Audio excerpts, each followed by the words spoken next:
Welcome to the Bike Doctor. Here is the right hand exhaust pipe. Today's the big day, ladies and gentlemen, that the exhaust pipe goes back together. All hand finished, all shaped by hand, all the metal repaired and all the dents removed and all the scuffs and damages repaired. There's the inner packing and the perforated sheet to go in to be spot welded on the inside. And if we turn it over, you'll see the inside like brand new.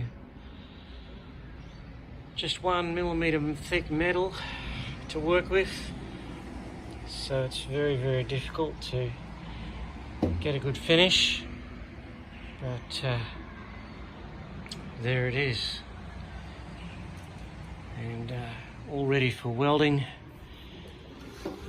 And it's off to the chrome works.